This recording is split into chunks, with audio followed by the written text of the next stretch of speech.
a gente vai continuar, né, a parte de lesões causadas por processos físicos, agora químicos, falando um pouco do abuso de drogas. Essa é uma realidade constante, pessoal, em determinadas áreas. Não é todo dia que você vai estar no consultório e vai chegar um usuário de droga para você. Mas, por exemplo, eu atendo na Funase.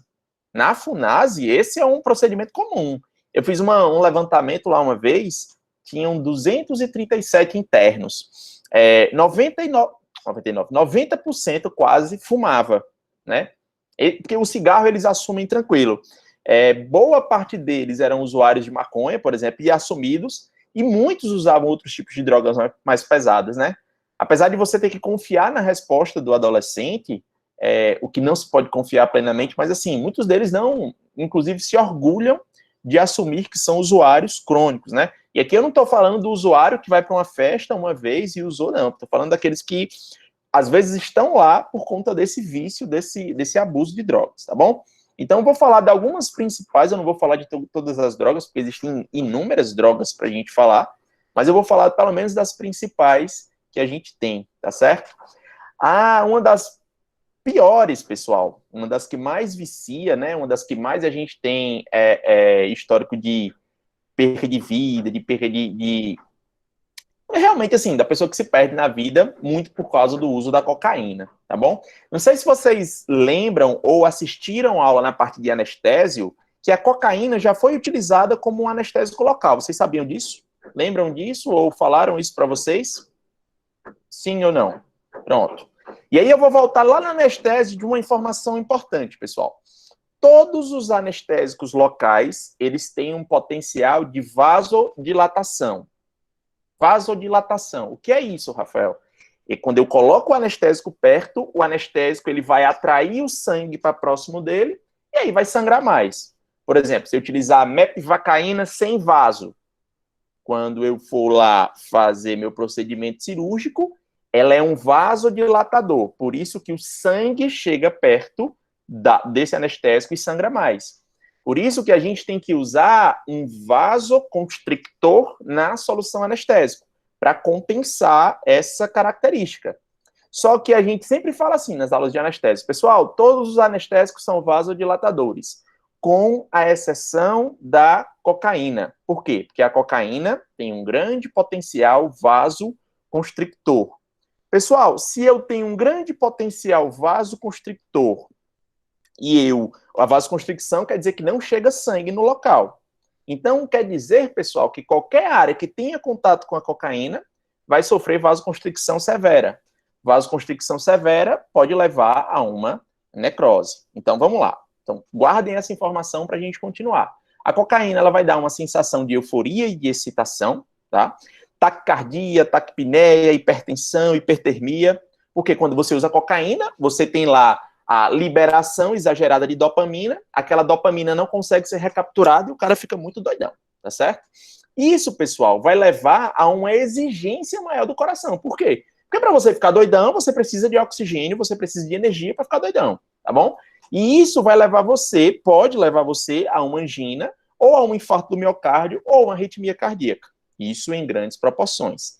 Lembrando desse efeito vasoconstrictor importante. Por que esse efeito vasoconstrictor é tão importante? Porque as manifestações orais vão ser decorrentes dele.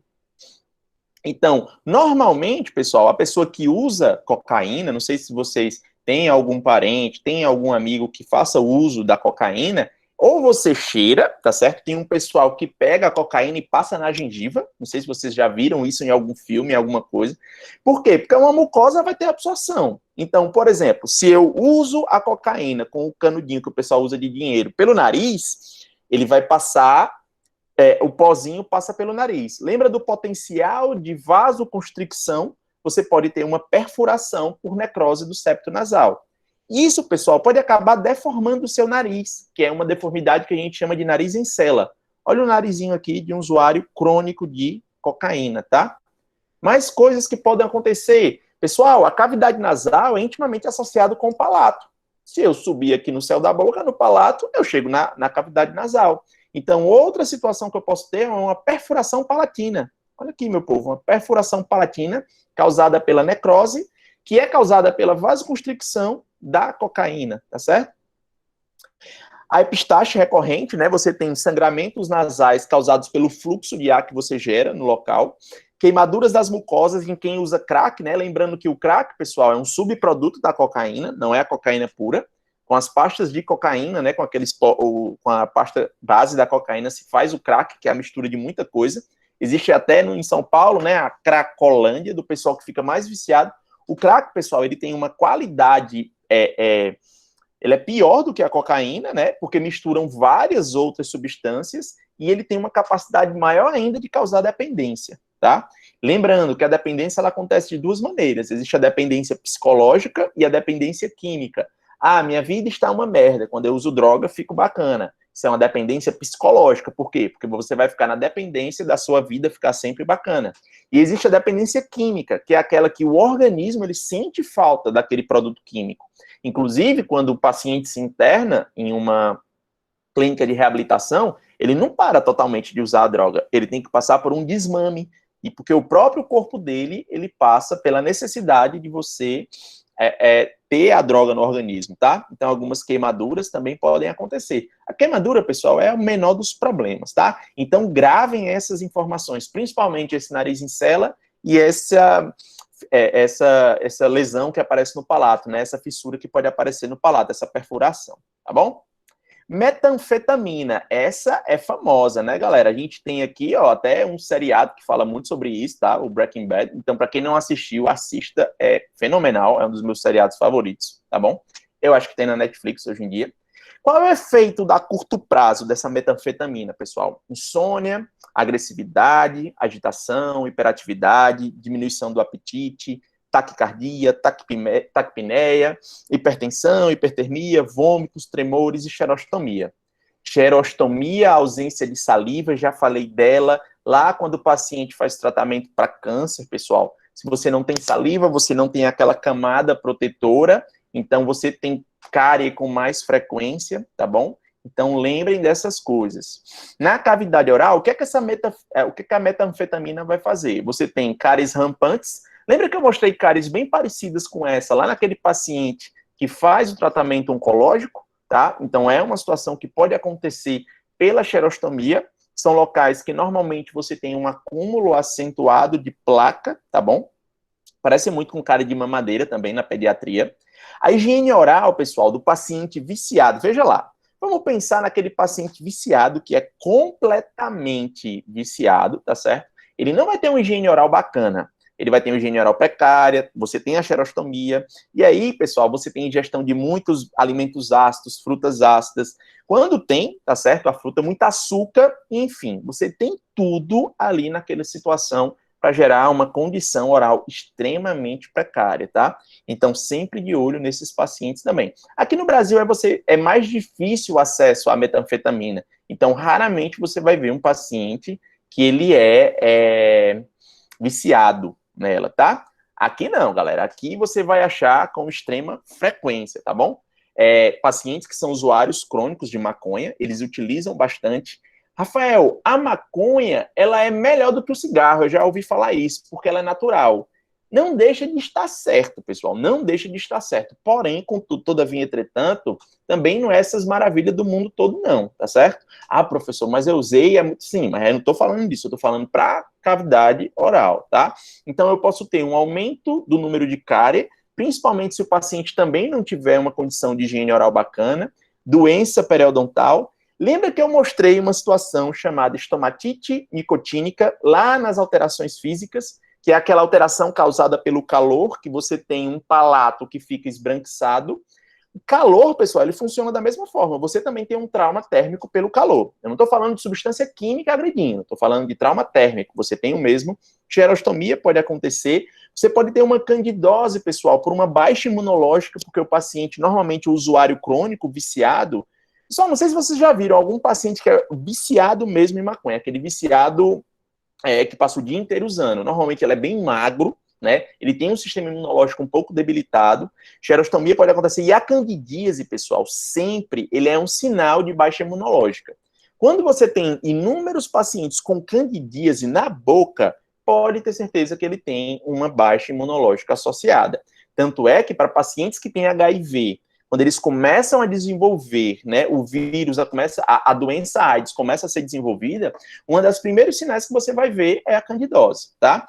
Potencial cancerígeno, muita gente tem essa dúvida, se ele causa ou ele não causa o câncer, tá? O que é que a gente pode falar, pessoal? De maneira direta, o produto orgânico da maconha, ele não vai causar o câncer, tá bom? Ele é diferente do produto químico que a gente tem, por exemplo, os hidrocarbonetos que a gente tem no cigarro, tá bom? Então, ele não vai causar o câncer diretamente.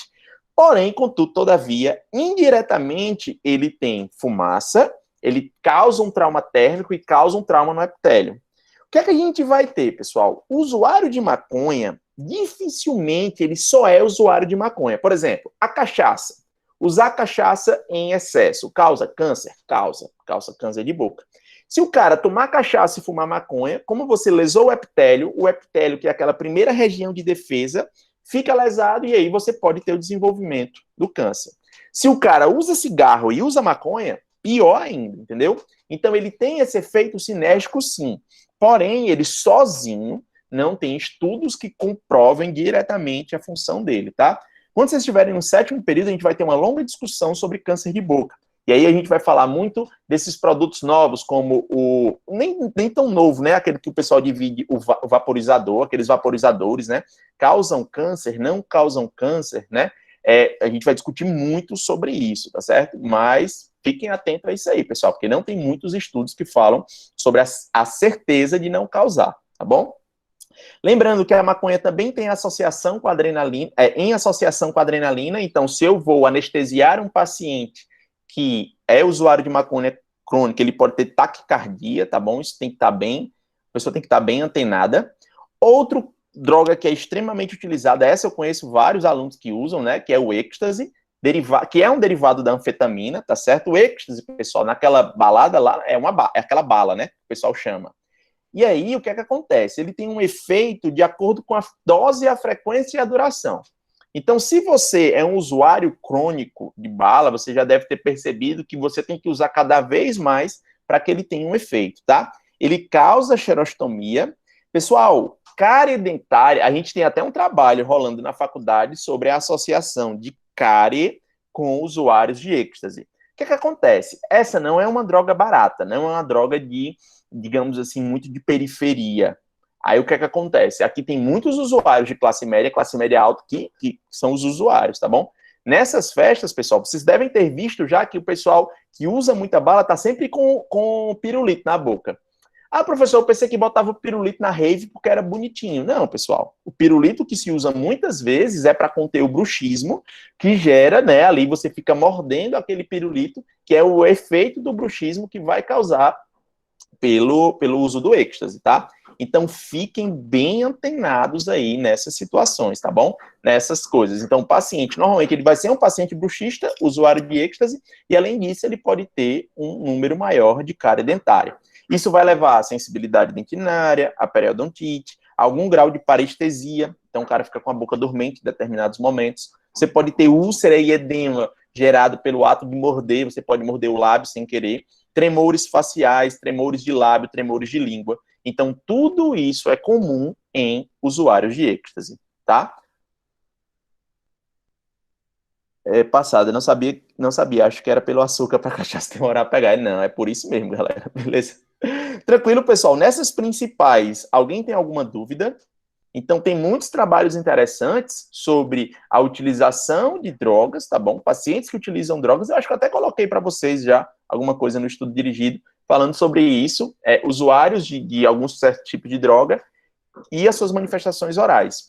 Não é que você vai fazer um super diagnóstico, eu descobri que o cara é um usuário de droga só pela cavidade oral. Não, nem é nossa intenção fazer isso. Nossa intenção, pessoal, é cuidar das consequências geradas pelo uso da droga, tá bom? Então, para quem não sabia, fica aí ciente dessas situações. Quais são as maiores complicações que eu tenho, tá certo? Como é que eu faço o tratamento e o prognóstico? Perdão.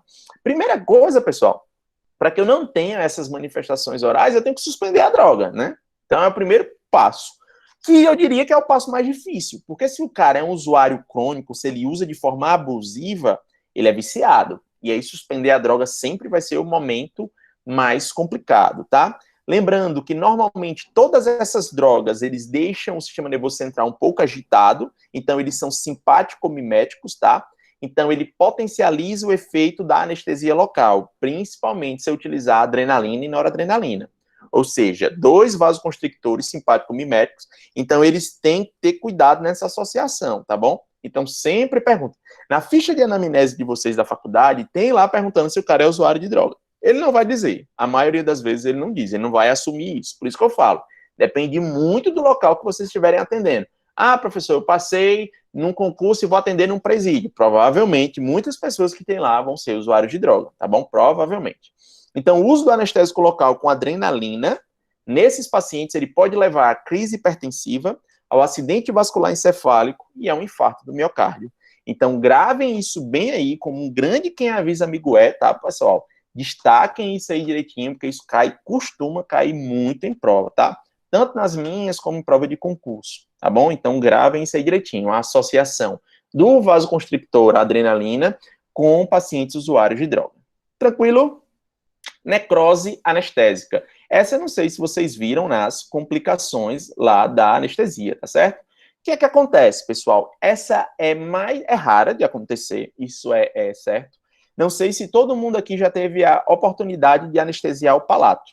Mas quando você está anestesiando o palato, você não consegue injetar uma grande quantidade de anestésico e a área fica esbranquiçada, tá bom? O que é que acontece? Quando você anestesia, você vai causar essa área esbranquiçada, é uma isquemia localizada, transitória, inclusive. É por isso que você não deve aplicar tanta anestesia. E aí, se eu fizer uma técnica incorreta, pessoal, uma injeção subperióstica, eu posso ter o desenvolvimento de uma necrose que vai levar à exposição óssea. Ou porque eu coloquei demais, ou porque eu fiz a técnica incorreta, tá bom? Principalmente com noradrenalina. Vocês sabem a diferença básica, pessoal. Se eu chegasse aqui entre adrenalina e noradrenalina, então substitui a adrenalina por um anestésico felipressina como vasoconstritor. Perfeito, Plênia, perfeito. Você roubou minha questão da prova, tá certo? Inclusive, eu ia fazer uma questão dessa. Mas, porque de repente eu até faço, né? Para ver quem estava prestando atenção. Mas justamente isso, pessoal. Por que a felipressina é legal? A felipressina, ela é um vasoconstrictor, ela não tem o mesmo efeito vasoconstrictor da adrenalina, claro, mas ela não é simpático-mimética, né? Ela não aumenta a pressão arterial. Por quê? Porque ela atua na circulação venosa. Então ela é, bacana. É um ponto, né?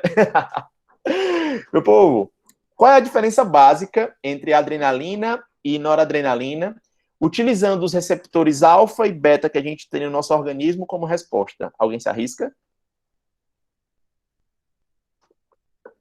Vocês viram isso ou não viram isso? Já ouviram falar? Qual é a diferença básica entre adrenalina e noradrenalina como vasoconstrictores, tá certo? Qual é a diferença básica delas? É principalmente associado com o alfa e com o beta. Alguém sabe? Depressão ou estímulo do sistema nervoso central. A depressão do sistema nervoso central, ela é uma consequência do uso direto do abuso do anestésico local, não do vasoconstrictor em si, tá certo? Então, se você utilizar uma superdosagem de lidocaína, de mepivacaína, prilocaína, você pode levar o paciente a ter uma depressão do sistema nervoso central, tá? Todos os anestésicos, pessoal, eles agem em alfa e beta. Vocês sabiam, por exemplo, se eu for anestesiar um paciente, tirar o dente dele, no pós-operatório, quem é que tem mais chance de sangrar? Quem eu utilizei adrenalina como vasoconstrictor ou quem eu utilizei noradrenalina? Alguém sabe? E se sabe por quê?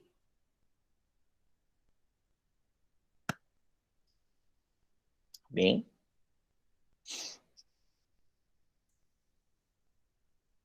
muito bem. Muito obrigado pela participação de todos. Ninguém sabe, pessoal. Ninguém nunca ouviu falar disso. Caiu o sinal da internet. Pessoal, a adrenalina, ela é um vasoconstrictor, porém, ela tem um efeito vasodilatador. Professor, peraí, que bugou aqui na minha cabeça. Sim, pessoal, a adrenalina, ela primeiro, ela causa uma vasoconstricção e depois ela tem um efeito de vasodilatação rebote. Por quê? Porque entre alfa e beta, ela é muito mais beta. Beta quer dizer que a adrenalina é muito mais vasodilatadora. Rafael, se você estiver morrendo, pessoal, do coração, se você lá estiver tendo uma parada cardíaca, o que é que o pessoal injeta intramuscular em você? É adrenalina ou noradrenalina? Essa vocês sabem, né? Pelo amor de Nossa Senhora. Pronto, adrenalina, exatamente. Por quê, pessoal? Imagina, não tá chegando sangue no seu coração porque você tá tendo uma parada cardíaca. Aí, então eu vou injetar adrenalina, que é vasoconstrictor, para terminar de lascar com você. Não, você vai injetar adrenalina porque ela tem um efeito vasodilatador. Só que, inicialmente, no local, ela tem um efeito de vasoconstricção. Em inglês está completo. Verdade.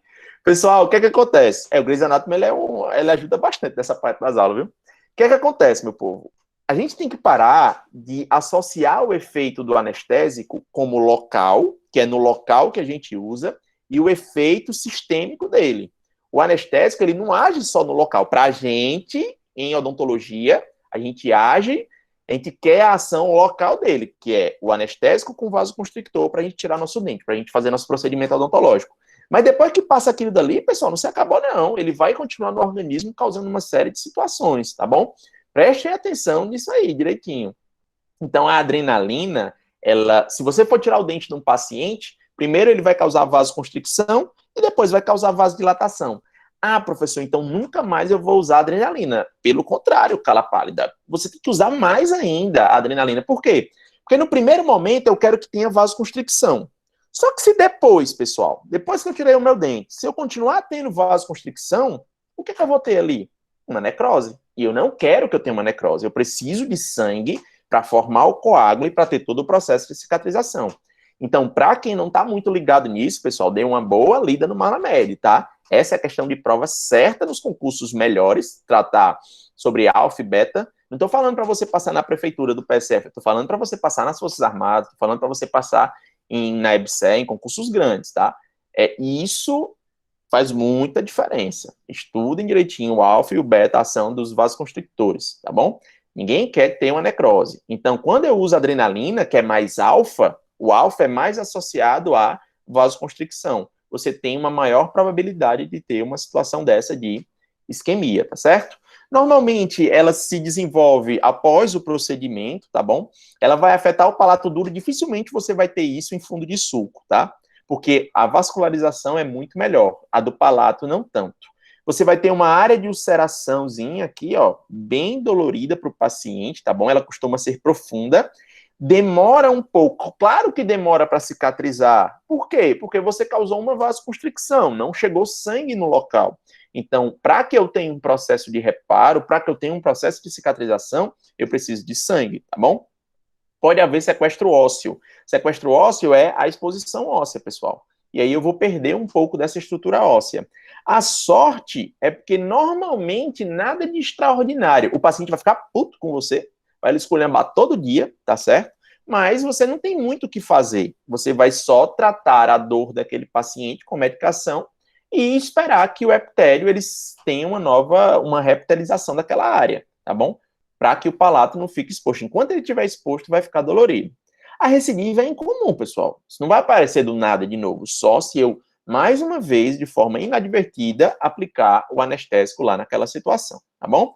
Então, ó, olha as situações aqui, ó. Olha o tamanho da perfuração, pessoal, causada. Olha o nível de ignorância de um ser humano de aplicar o vasoconstrictor a ponto de causar uma perfuração no palato do paciente. Quando eu olho a tomografia aqui, ó, olha aqui o defeito ósseo que eu tenho gigantesco, pessoal. Eu criei um paciente fissurado aqui, só com a ignorância, tá? O efeito adverso de ter utilizado um vasoconstrictor de maneira inadequada. Eu sempre falo que a gente estuda muita farmacologia e a gente deixa para lá a anestesia. O anestésico é um fármaco, pessoal, que é o fármaco que a gente mais usa no nosso dia a dia. Nós, como dentistas, usamos a anestesia todo santo dia.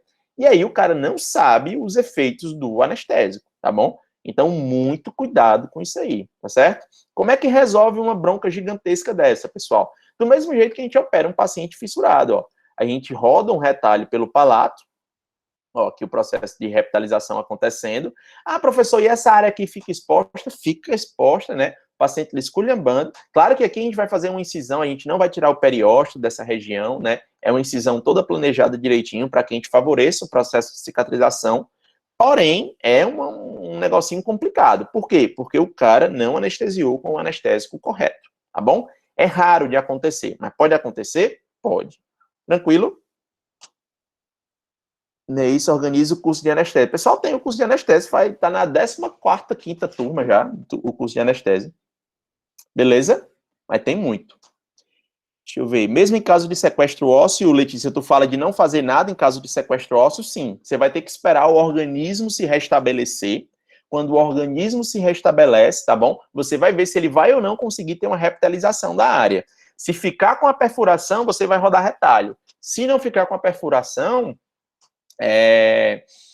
aí você vai esperar que ele vai cicatrizar sozinho, mesmo em caso de sequestro ósseo. Não vai precisar você, por exemplo, prescrever um antibiótico porque o paciente teve uma ostomia elite. A gente espera que não, né? Isso é mais raro ainda. Beleza? Garanta a turma grandona. Beleza, pessoal? Depois a gente vê isso. Tranquilo? Todo mundo entendeu essa parte da necrose? Bacana? Massa, galera, massa. Vamos embora. Quelite esfoliativa. Preste atenção nesse tipo de situação. Aqui eu destaco, pessoal, principalmente quem for trabalhar com um paciente especial.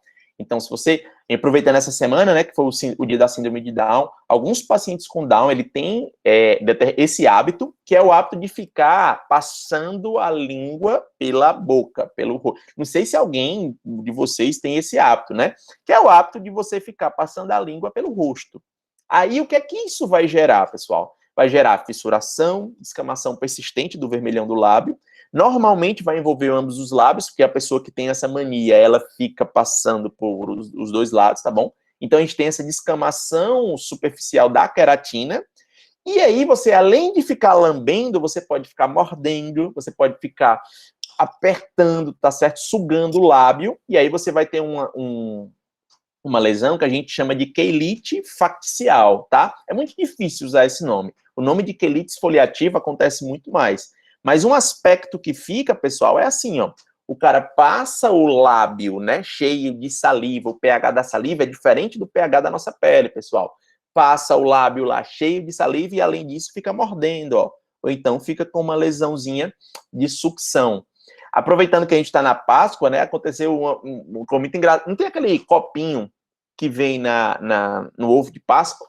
Quando eu era criança, eu grudei um copinho daquele e ficava succionando. Ficava chupando o copinho e ele ficava preso, né? Só que ninguém me disse que se eu fizesse isso durante vários minutos ia ficar tudo vermelho, né? Parece muito com uma lesão dessa. Não sei se alguém cometeu esse ato, né, de loucura quando é criança, né? Criança a gente faz muita doidice, mas enfim, pode acontecer.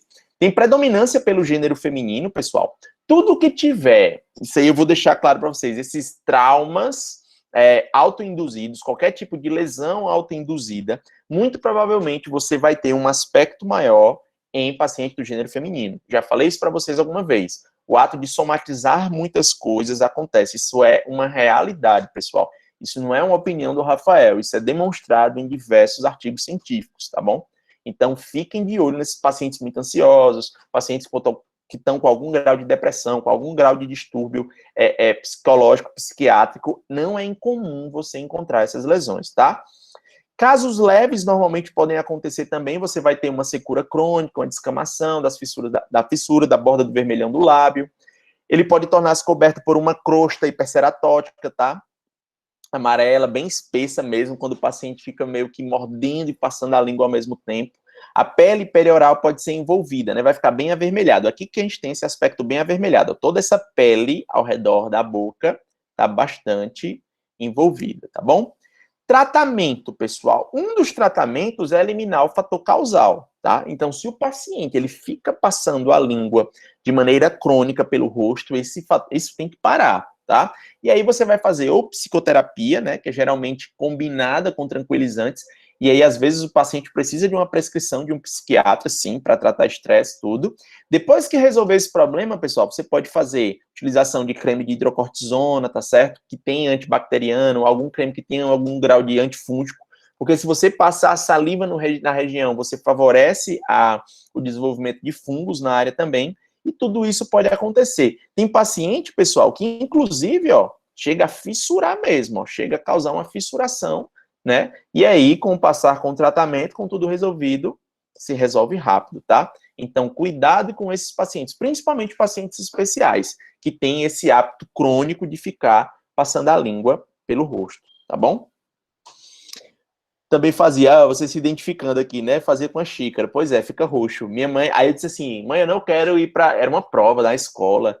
Aí ela disse, você vai para você aprender, né, a não fazer mais besteira. Mas ficou muito engraçado. Minha mãe acho que tem um monte de foto, né? Minha mãe é aquela que ela via eu fazendo a desgraça, aí quando ela, depois que ela via, ela tirava uma foto para depois brigar comigo, né? Aí eu tenho um álbum só de desgraça que eu fiz quando eu era criança. Muita coisa mesmo. Beleza? Pessoal, essa aqui eu quero que vocês tenham muita atenção, tá? Porque isso é um fator social importante nosso como cirurgião dentista, tá certo? Que é a hemorragia submucosa. Ou seja, é a hemorragia que vai aparecer abaixo da mucosa. É uma lesão avermelhada que vai se manifestar na mucosa oral. E por que ela acontece, pessoal? Por conta da translucidez. Você tem um extravasamento de sangue e o sangue é extravasado. Normalmente, para você ter um extravasamento de sangue, você precisa ter um trauma, tá certo? E aí você tem hematoma, você tem equimoses e petequias. E aí como é que vai aparecer essa hemorragia, pessoal? Você tem o palato, a área de mucosa, e aí você tem essa hemorragia submucosa. Então, aconteceu algum trauma que gerou essa hemorragia. Normalmente é trauma, a não ser que o nosso paciente tenha alguma discrasia sanguínea muito exacerbada, que ele esteja tendo sangramentos submucosos de maneira espontânea, mas isso é bem raro, tá certo? Então, eu vou ter hematoma, posso ter equimose, posso ter petequia. Normalmente, ele pode ser observado na língua, lábio, bochecha e palato mole. Causada ou por mordida acidental, por exemplo, no lábio, durante a mastigação. No palato mole, pessoal, ele pode ser induzido por acessos de tosse. E aí, lembra do Covid que a gente está enfrentando? Se você pegar qualquer artigo, até um artigo que eu publiquei com um aluno da ACES, sobre as manifestações orais do Covid, pessoal, uma das principais manifestações é a hemorragia submucosa. Por quê? Porque o paciente, ele normalmente, né, em alguns casos, em alguns pacientes, ele tosse muito, principalmente o paciente que foi entubado, o paciente que foi precisou de atendimento hospitalar, e começa a gerar essas petequias na cavidade oral. Então, trauma da tosse, né, o ar que passa aí, ele pode gerar essas petequias. Prestem muita atenção nisso, meu povo, porque vocês têm alguma dúvida que nos próximos anos todos os concursos vão abordar muita Covid, não tenham dúvidas disso, tá bom? Pode ocorrer devido à discrasia sanguínea, já falei para vocês também, ó, no lábio, pessoal, por causa do trauma. Então, essa é uma hemorragia submucosa. Às vezes, dependendo do grau, ela pode ser um pouco mais elevada, né? Ela fica parecendo uma placa, uma área mais plana, elevada. Na mucosa jugal, na mucosa do lábio, tá bom? Isso tudo pode acontecer. Tranquilo? Ó? Então, são situações que não são incomuns. Alguém já deu uma dentada na língua, você não fica necessariamente com a formação da úlcera, né? Porque a gente grava muito o fato de ficar uma úlcera. Mas você pode ter simplesmente uma hemorragia. Olha que interessante aqui, galera. Paciente com dengue hemorrágica. Dengue hemorrágica é uma diminuição drástica do número de plaquetas. Então, qualquer trauma, por menor que seja, pode levar a uma hemorragia. Tá certo? Essa hemorragia pode ser um hematoma, eu posso ter esse extravasamento de sangue. Porém, pessoal, não precisa fazer tratamento. Ó. A remoção, ela é espontânea. Tranquilo? É a lesão que pode ser identificada em abuso sexual perfeito, Letícia. É exatamente onde eu ia chegar. É a lesão que pode ser identificada. Por quê? Porque a hemorragia submucosa, ela pode aparecer em um paciente de trauma por prática sexual, tá certo? Como é o nome disso, pessoal? É uma hemorragia secundária à felação, que é a prática do sexo oral em uma pessoa do sexo masculino, tá? E por que a gente tem que prestar tanta atenção nisso, meu povo? Porque se uma criança chega no seu consultório, galera, com uma situação dessa, essas petequias em lábio, aí você pega toda aquela situação, criança que não olha no rosto da pessoa, que não chega brincando no consultório. Pessoal, a criança, ela vai chegar de 2 horas no consultório, ela chega brincando, né, chega feliz, quando ela percebe que vai fazer o procedimento, principalmente se for cirúrgica, mete o pau a chorar. Mas crianças que são mais alheias a isso, que elas não estão, meio que ela tem vergonha, que sempre vai alguém com ela, que a pessoa nunca deixa ela responder nada, né, então prestem atenção. Infelizmente, pessoal, quase sempre essas agressões são causadas por alguém de casa. Então, é um pai, é um tio, é um padrasto, é um primo, tá bom? Então, prestem muita atenção nessas crianças, tá? Hemorragia submucosa causada por trauma oral por prática sexual pode acontecer. Ah, professor, então qualquer pessoa com vida sexual ativa pode ter também? Pode, dependendo da brabeza que vai fazer as coisas, né? Fica também com hemorragia. Porém, no ato do estupro, no ato do abuso sexual infantil, normalmente usa-se muita força. E outra, pessoal, você está pegando a cavidade oral de uma criança utilizando um órgão genital de um adulto. Então, claro que vai ser um trauma de maneira exagerada, tá? Então, muito cuidado com isso aí, beleza? Muito, muito cuidado mesmo. Prestem atenção, tem muitos trabalhos. Inclusive, se vocês quiserem depois, professor, estou com uma ideia para um trabalho. Daí que surgem essas ideias legais. Fazer uma revisão de literatura. Claro que você não vai fazer uma pesquisa sobre isso, é difícil, tá bom? Eu vou avaliar a cavidade oral de crianças que passaram por abuso sexual. Onde é que você vai conseguir encontrar essas crianças, tá certo? Para você passar no comitê de ética, vai ser uma vida. Porém, dá para pesquisar sim o tema, é um negócio muito importante, principalmente da função social que a gente tem aqui de ajudar nesse diagnóstico, tá bom? Lembrando que por trauma, tá certo? Não é só no sexo, na prática de sexo oral em alguém do sexo masculino. E também em prática de sexo oral no sexo feminino, tá bom? Como é que eu identifico, pessoal? Principalmente são ulcerações horizontais no freio lingual, tá bom? Por quê? Porque a pessoa vai botar lá a língua dela para fora, tentando chegar em um determinado local, e a língua vai ficar, o freio lingual vai ficar raspando ali no incisivo inferior, tá certo? Ah, professor, então foi isso que aconteceu comigo uma vez. Provavelmente, deve ter sido, né? Se você fez lá a prática do sexo oral, isso em mulher, tá certo? Então, pode acontecer de o freio ficar raspando lá na borda incisal e causar esses tipos de trauma. Esse é bem mais difícil. Por exemplo, isso em criança você não vai identificar, a não ser que seja um grau de abuso muito grande, que ele já convenceu a criança e está fazendo essa prática, alguma mulher. Isso raramente você vai encontrar. A hemorragia submucosa é bem mais comum, tá bom? Mas ninguém se livra, nem homem, nem mulher. Depois eu vou falar, pessoal, das infecções que você pode ter, principalmente de ação bacteriana, também pela prática do sexo oral sem o preservativo, sem algum grau de proteção. Tranquilo, galera? Alguma dúvida sobre isso? Muito importante, tá? Prestem atenção nisso aí, que isso aí a gente vai abordar bastante em prova. Isso é muito importante. Tatuagem por amálgama ou outras pigmentações exógenas. Tatuagem por amálgama, vocês já ouviram falar, eu mesmo já comentei isso com vocês no semestre passado, tá certo? O que é isso? Como é que funciona a tatuagem por amálgama? É a incorporação do amálgama ao interior da mucosa oral. Isso pode acontecer, principalmente, pessoal, em quem tem uma restauração muito antiga. Não sei se vocês já fizeram prática com amálgama, hoje ele vem numa cápsula. Antigamente você tinha que misturar um pó e um líquido, era uma esculhambação, assim, era bem ruim, né? E aí você tinha a liberação do mercúrio.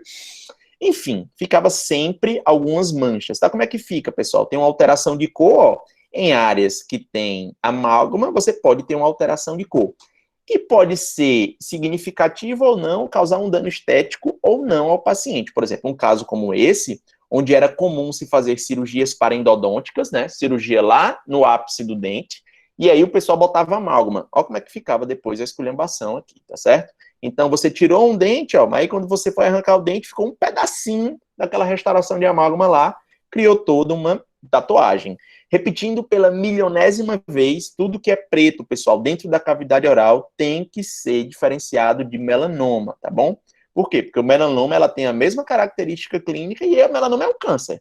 Então, você tem que diferenciar isso direitinho, tá bom? Além de ter a tatuagem por amálgama, tem uma galera mais louca, né, que faz tatuagem cosmética. Então, você faz uma tatuagem... Professor, dá para fazer uma tatuagem na gengiva? Dá, meu povo, na gengiva, na mucosa, ó o pessoal doido aqui, ó. No lábio, tá certo? Eu mesmo tenho um amigo que é bucomaxilo, que tem um tribal no tempo que ele era muito rastafari, tribal no lábio inferior, tipo esse aqui, né? Então, assim, não é incomum que você encontre também esses pacientes assim. Na FUNAS também eu vejo de vez em quando, tem até algumas fotos que eu já tirei. Então, o que é que você precisa desse paciente, pessoal? Preciso tratar esse paciente? Veja, se ele fez porque quis, não precisa tratar, tá certo? Ah, professor, e o cara se arrependeu? Ah, e aí ele vai ter tratamento de laser. Na gengiva dá para fazer aquele peeling gengival lá, que eu vi o pessoal já fazendo. Então, assim, tem um monte de indicação, tá certo? Para tatuagem de amálgama, que é o que normalmente vai gerar mais uma dúvida ali, porque você vai ficar aquele medo de ser um melanoma, tá bom? O ideal é que você faça um raio-x para localizar. Então, fiz o raio-x aqui bonitinho, achei o pedacinho de amálgama, não tem muito o que fazer, a não ser que tenha-se uma queixa estética, como é esse caso aqui, tá? Caso se tenha, pessoal, você tem que abrir, tem que remover tudo, tá? O que já está pigmentado não vai mais despigmentar, como dizia o Matu, tá certo? Ele vai ficar assim, ou então você vai ter que fazer aquele tratamento também com laser. O laser vai causar uma vascularização nova no local, fazer esse peeling gengival para tentar resolver esse problema, tá bom? Tudo tranquilo até aí, tudo certo? Beleza. Tem perguntas? Piercing também, pessoal, e outras modificações do corpo é uma realidade que você encontra muito, principalmente, esse é o clássico, né? O piercing na língua. Professor, tem algum problema em ter piercing na língua? Não, desde que você não seja ceboso. O piercing, pessoal, ele vai aderir resto de comida, vai aderir bactéria. Então, se você tem um piercing e você não faz a sua higienização correta da língua, aí você vai se lascar depois, né? Já aconteceu de eu ter processo inflamatório de piercing por falta de higienização. O processo inflamatório cobrir o piercing por completo e você tem que fazer um acesso cortando a língua para poder tirar esse piercing. Isso foi na FUNASE, tá?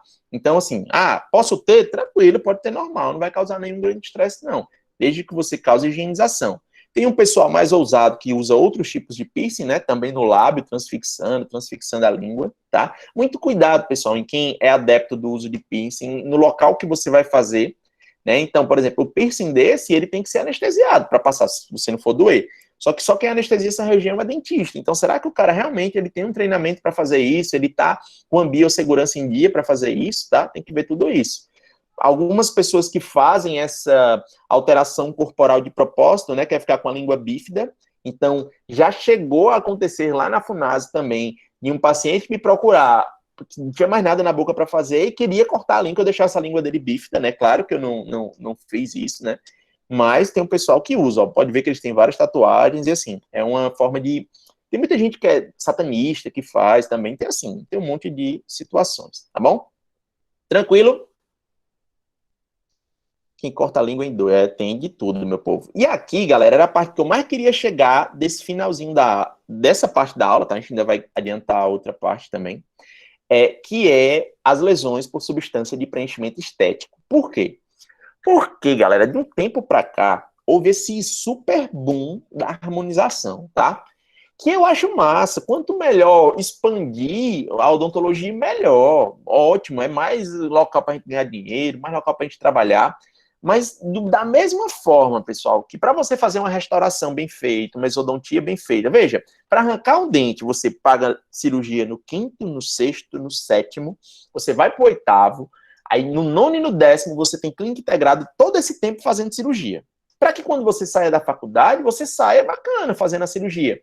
Aí você acha mesmo que se você for num curso de fim de semana, uma vez na vida, sem nem estudar, parar para estudar aquela matéria, você vai sair por aí fazendo preenchimento e botox e tudo, sem pensar nas consequências disso? Não é assim, meu povo, tá certo? Então, do mesmo jeito, Rafael, eu quero fazer harmonização. Faça, meu amigo, é massa, faça. Agora se prepare do mesmo jeito como se você estivesse preparando para qualquer outra área da odontologia. Por quê? Porque pode causar uma série de desgraça, pessoal. Pode causar, e vocês vão ver isso muito, muito. Eu sou perito, eu trabalho com perícia. Hoje, metade das minhas perícias é tudo de harmonização. Tudo de bronca que dá, tá certo? Então, se preparem, porque esse é um mercado feroz, viu? Feroz mesmo. Então, quem está mais preparado tá, assim, quem está mais treinado está melhor preparado para lidar com as adversidades. E aqui eu vou mostrar um monte das que podem acontecer para vocês, tá? Qual seria, né, se eu fosse fazer um preenchimento hoje, um preenchimento de lábio, um preenchimento de... Qual seria o material perfeito? Existe, né? É que nem procurar o amor perfeito, meu povo. O amor perfeito só aquele picolé que tem, né, não sei nem qual é a marca que tem, mas é muito bom, inclusive, o picolé. Esqueci, depois eu lembro. Enfim, mas não tem o preenchedor perfeito. Mas se existisse, ele seria autólogo, tá certo? Ele seria duradouro ou permanente. Então, eu preenchi uma vez e nunca mais precisava eu preencher. Ele não tinha efeito imunológico ou tóxico, então, quando eu colocasse, né, era para ficar lá para sempre, sem causar processo inflamatório. E ele ia funcionar para diminuir, reverter ou prevenir o processo de envelhecimento. Beleza? Isso existe, pessoal? Não, não existe esse preenchedor perfeito. Preenchimentos não autólogos, ou seja, aqueles que não estão no nosso organismo, quais são as vantagens dele? Então, tem vantagem de ele não estar no organismo, ele tem vantagem de ser de fácil obtenção, é só ir no local e comprar, não apresenta morbidade relacionada ao sítio doador. Por exemplo, para eu fazer lipoenxertia de gordura, eu tenho que tirar essa gordura e botar em outro canto.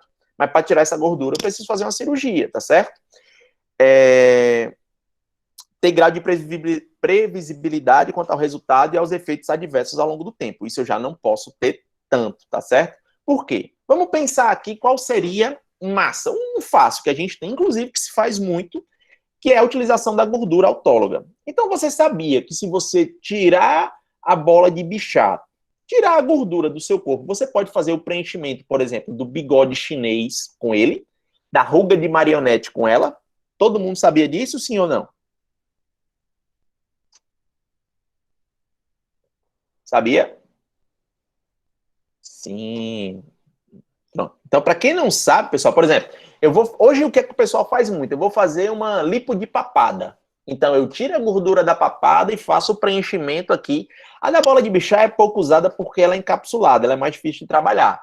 Mas, por exemplo, pessoal, a gordura, ela é firme? Ela não é firme, eu não consigo modelar. É por isso que a gente não usa a gordura que a gente tira da lipopapada para preencher lábio. Porque quando o pessoal vai fazer preenchimento de lábio, quer ficar com o lábiozão montado, né? Bonitão.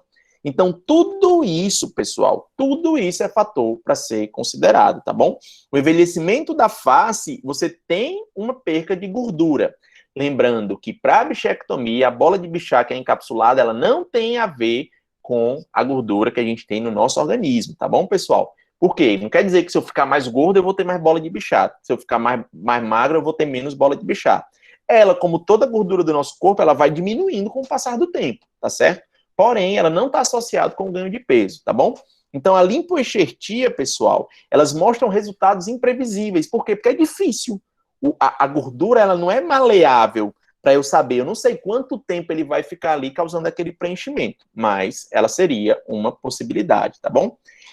Onde dá mais bronca, pessoal, é quando eu uso preenchimento semi-permanente e permanente. Hoje em dia é mais raro de utilizar, mas já houve esse tempo onde você usava, por exemplo, o acrílico, o acrílico em forma líquida, para você fazer preenchimentos, tá bom?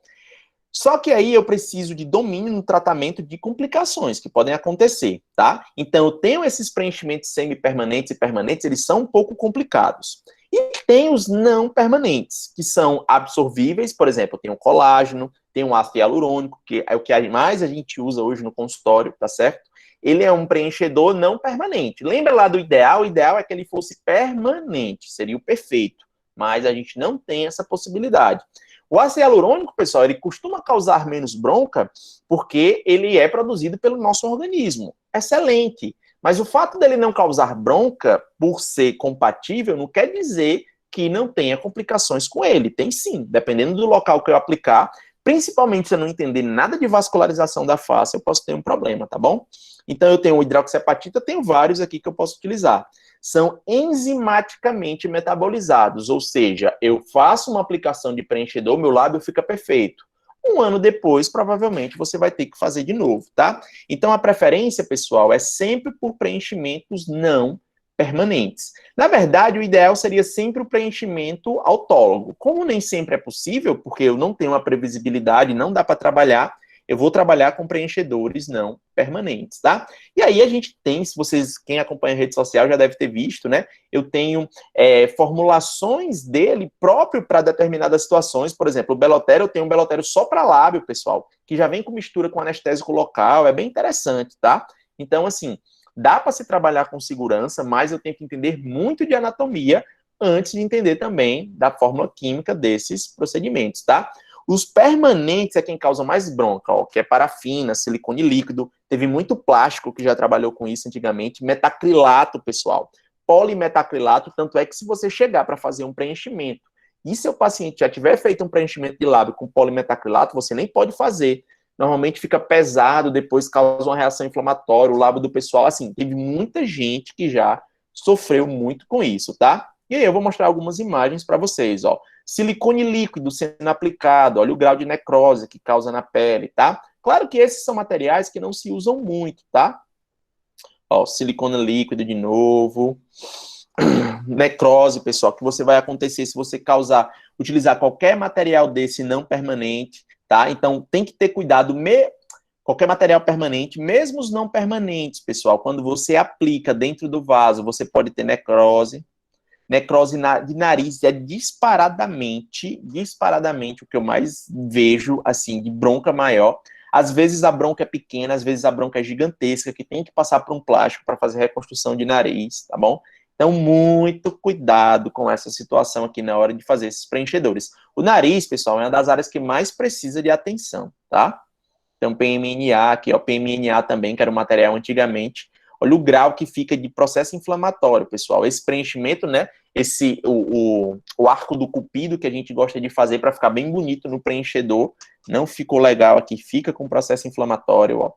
Polimetacrilato, fica processo inflamatório, que é o PMNA. Olha o nariz, pessoal, a necrose que pode causar, tá? Então, tudo isso tem que ser avaliado. Olha a remoção do preenchedor que estava no lábio, olha o grau de transporte dele dentro do organismo. Então, quando chegarem, chega muita gente ainda nos consultórios vendendo preenchedores permanentes. Muito cuidado com esse tipo de material, tá? Qual é a busca maior dos preenchedores hoje em dia, dentro em ramos de pesquisa? São preenchedores que durem mais tempo, porque o paciente ele acha um saco todo ano tendo que ficar retocando o preenchimento dele, tá certo? Mas preenchedores permanentes não devem ser utilizados.